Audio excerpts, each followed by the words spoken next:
Olá, primeiro ano. Na aula de hoje, nós vamos estudar Lei de Conservação de Massas. O que é essa Lei de Conservação de Massas? Você já ouviu essa frase? Na natureza, nada se cria e nada se perde. Tudo se transforma.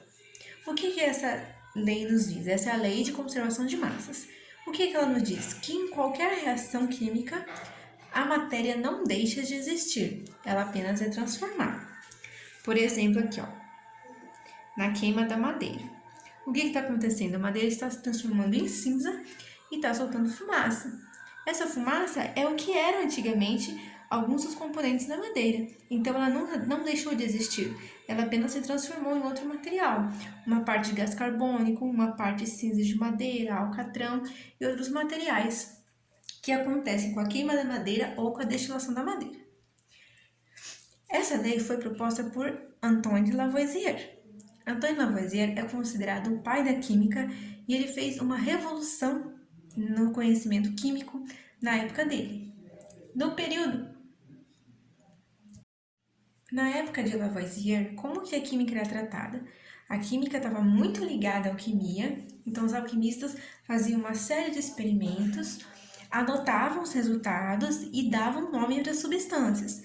Mas de que forma eles davam nomes? Eles davam os nomes que eles queriam, que eram nomes que não tinham nada a ver com o elemento, o material que foi usado.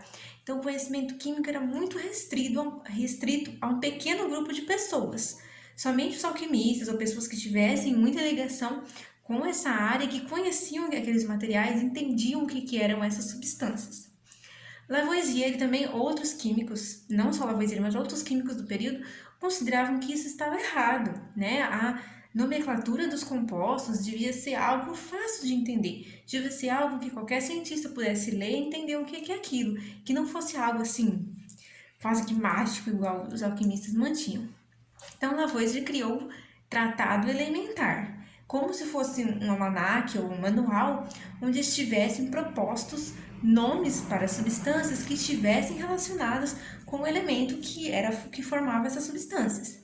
Se a substância era formada por enxofre, tinha que ter ali um pedacinho do nome do enxofre, de preferência em latim, para entender que aquilo tinha enxofre, não colocar nomes, né, que não tinham nada a ver. Então, essa foi uma das grandes contribuições de Lavoisier. Tá? Eu falei ali que é considerado o pai da química, mas é considerado o pai da química moderna, que é essa química de hoje, que se usa na indústria, que se usa em laboratórios de pesquisa. Porque já existia uma pesquisa química anterior, tá? Então, vamos fazer justiça aos químicos anteriores. Ele é considerado o pai da química moderna. Havia naquela época uma teoria sobre as reações de combustão, ou seja, as reações de queima, queima da madeira, queima de metais ou outros materiais, chamada teoria do flogístico. O que eles acreditavam? Que existia uma massa comum em todos os materiais e que quando essa massa escapava dos materiais é que acontecia a combustão e essa massa sumia e deixava de existir. Mas Lavoisier, ele era obcecado por precisão, por balanças, por anotações. Então, fazendo as reações de combustão em ambientes fechados, guardando em balões de oxigênio, pesando depois, ele percebeu duas coisas importantes. Primeiro aqui eu coloquei reação em ambiente aberto, reação em ambiente fechado. Se a reação acontecia em ambiente aberto, a fumaça, os vapores e gases formados iam embora pela atmosfera. Então, quando é feita a pesagem desse material que sobrou, opa, perdeu massa. Se pesava 100 gramas, agora pesa 30, então perdeu 70 gramas. 70 gramas de matéria deixou de existir. Será? Aí, fazendo esse mesmo experimento em ambiente fechado, as mesmas 100 gramas, do mesmo tipo de material, mas aí a fumaça ficava presa no balão de oxigênio ou no balão de ensaio, tubo de ensaio, né?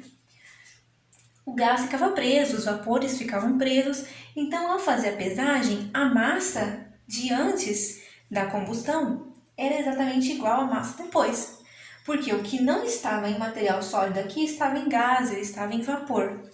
Então ele percebeu, opa, peraí, a natureza não faz o material se perder durante a combustão, ele apenas é transformado em gás. Mas não é só isso. Alguns materiais, como por exemplo o ferro, o zinco e outros materiais que sejam metálicos. Quando participavam dessa reação aqui, que é a reação de combustão, ao invés deles perderem massa, eles ganhavam massa.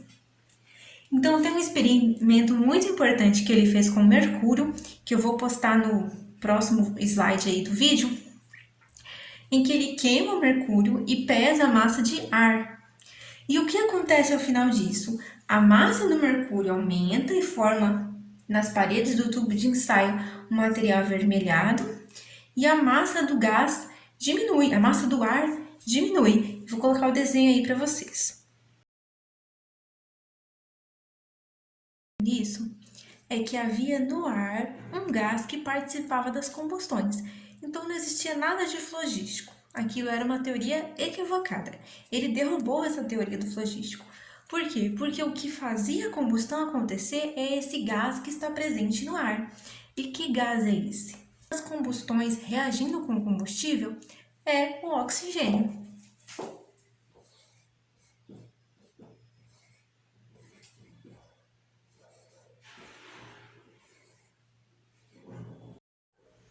Um experimento interessante que ele fez foi a indução da ferrugem de uma quantidade de ferro, né?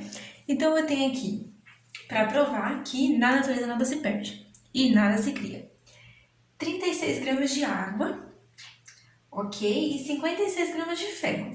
Esses são os meus reagentes. Então, olha aqui, 92 gramas de reagente.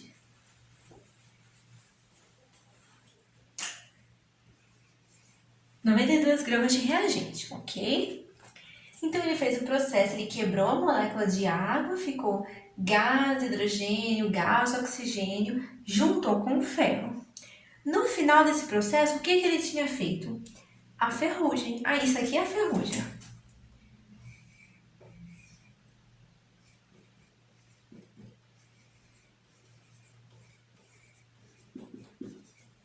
Isso aqui é ferrugem. Isso aqui, o que é? Lembra que eu falei que ele fazia o experimento em ambientes fechados?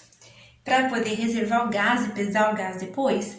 Desse processo todo, sobrou esse gás, que é o gás hidrogênio, que é um gás combustível, altamente inflamável e perigoso também. Então, esse gás, ele foi pesado no final. E pesado a ferrugem. Ele tinha 88 gramas de ferrugem aqui para 4 gramas de gás. A ferrugem ele tinha 4 gramas de gás hidrogênio. Eu somando 4 gramas com 88, 92 gramas de produto. Então, eu comecei com 92 gramas, água e ferro, e terminei com 92 gramas, gás, hidrogênio e ferrugem. Ok? A gente tem aqui outra aplicação da lei de Lavoisier. Eu tenho aqui 32 gramas de água de novo. Eu vou reagir essa água, quebrando essa água, e vou formar 4 gramas de gás combustível e 36 gramas de oxigênio respirável.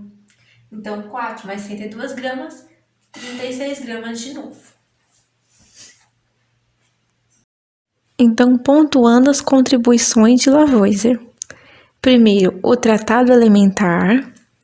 Segundo, a descoberta do oxigênio e da participação nele nas reações de combustão.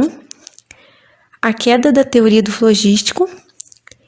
E a descoberta de que não existe perda de matéria. Nenhum material nunca deixa de existir, apenas é transformado em outros materiais.